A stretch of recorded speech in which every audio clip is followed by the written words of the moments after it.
Et oui, le ZAN, le fameux ZAN, et non, c'est pas le nom d'une marque de bonbons au réglisse, c'est bien une circulaire, acronyme un peu barbare, qui ressemble peu ou prou au nom d'un plat inscrit à la carte de restaurant chinois, qui n'est d'autre, bien évidemment, que zéro artificialisation nette. C'est le gouvernement d'Emmanuel Macron qui s'est fixé ce cadre de ne plus artificialiser les sols. Voilà, on parle de sobriété foncière, de transformation environnementale.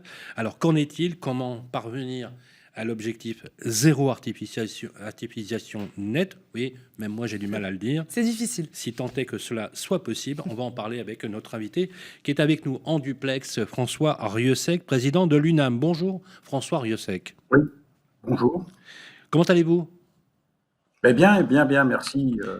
Vous lancez le sujet, un sujet explosif. Ouais, alors explosif s'il en est. En tout cas, merci de prendre le temps à distance d'être avec nous pour la Côte IMO et pour cette séquence politique IMO.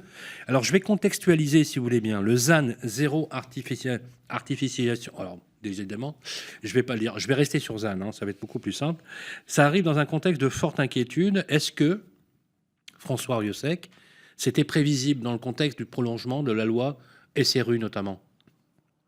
Alors effectivement, vous avez raison de situer ce zéro artificialisation nette comme une prolongation de l'aspect urbanisme de la loi SRU. C'est-à-dire que c'est une loi qui avait commencé à vouloir recentrer l'urbanisation autour des métropoles et moins consommer de foncier pour favoriser les transports en commun.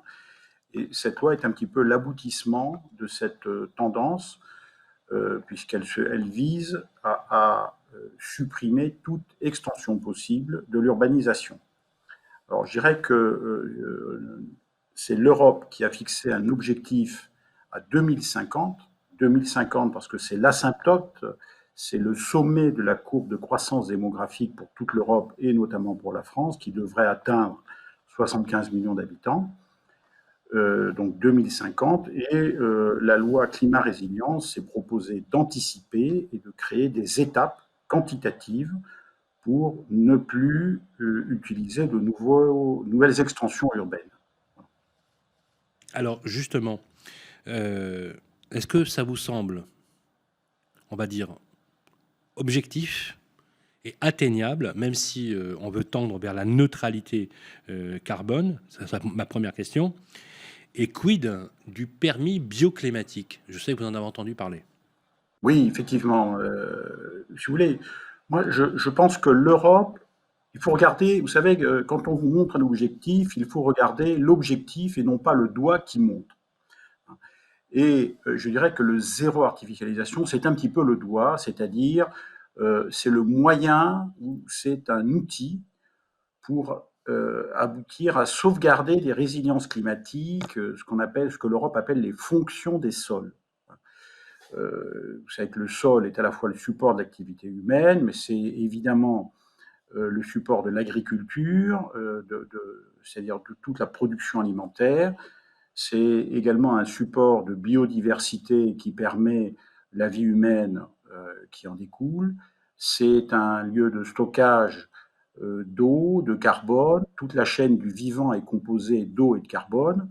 Et puis, c'est aussi à travers l'évapotranspiration, notamment des arbres, de toute la végétation, le sol, c'est le support de la résilience climatique. Et quand on a identifié tout cela, on comprend tout de suite que la question n'est pas tellement d'empêcher de faire, d'urbaniser, de construire, mais plutôt la façon dont on va le faire pour permettre à la fois une résilience climatique, un stockage carbone, hydrique, etc. Et c'est pour ça que nous avons vu l'idée non pas d'empêcher de construire les 12 millions de logements dont nous avons besoin dans les 30 ans qui viennent, mais nous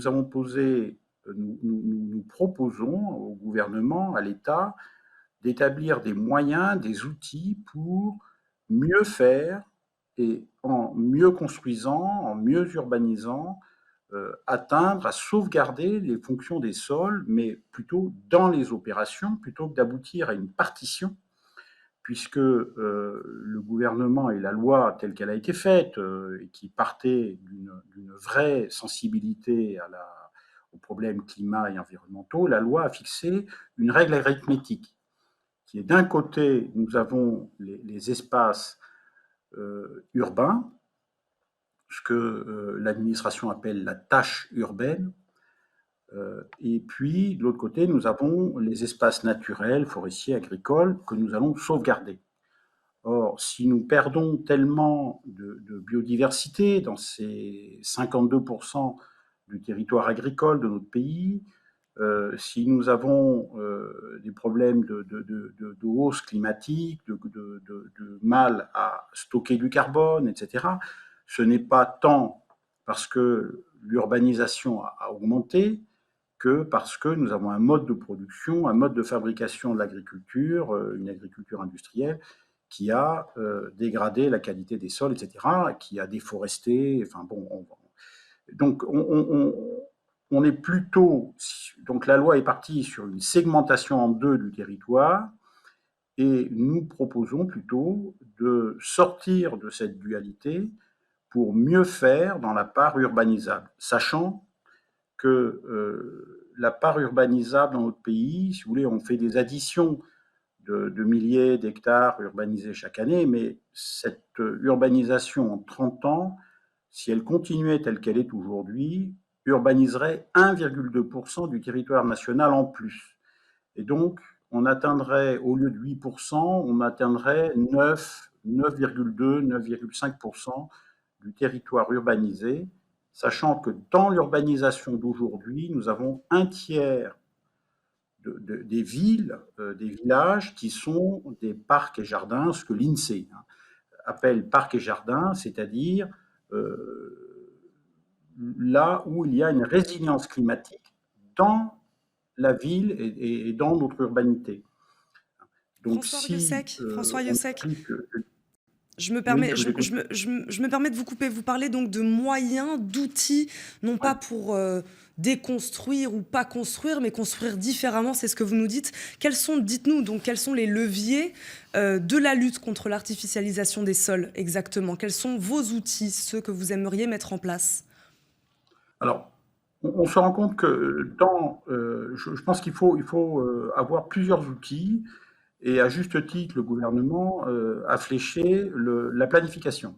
C'est-à-dire qu'effectivement, la principale consommation d'artificialisation des sols se fait pour quelques pourcents des constructions individuelles qui sont construites, qu'on appelle à l'unité, sur des terrains qui font 1000, 2000 mètres carrés, etc. Donc il faut mieux planifier, mieux encadrer les constructions de façon à avoir des secteurs d'urbanisme plus denses, plus frugaux au niveau, et qui aient plus de logements à l'hectare. Ça, c'est le premier point, question d'urbanisme. Le deuxième moyen, c'est d'inclure les fonctions des sols, d'avoir une résilience climatique, d'avoir une agriculture urbaine, comme on est en train de le mettre en place, d'avoir des plantations d'arbres, de biodiversité, de haies, etc., de façon à ce qu'il y ait une résilience dans l'opération, dans les nouveaux quartiers, plutôt que de détruire des quartiers résilients pour faire des îlots de chaleur. Vous voyez, on comprend bien qu'il ne faut pas rater l'objectif final, mais se donner les moyens de l'atteindre. Est-ce que le contexte actuel, il est propice selon vous à cette mesure-là, alors qu'on parle beaucoup, c'est vrai en ce moment, de réindustrialisation. Voilà, est-ce que c'est faisable et dans le calendrier imposé aujourd'hui? Alors oui, c'est faisable, vous avez raison d'insister sur... il faut sortir des imprécations, et donc c'est faisable parce que euh, les Français ont manifesté qu'ils ont un souci de pouvoir d'achat, et que le logement qui pèse 25% du pouvoir d'achat ne peut pas continuer d'augmenter.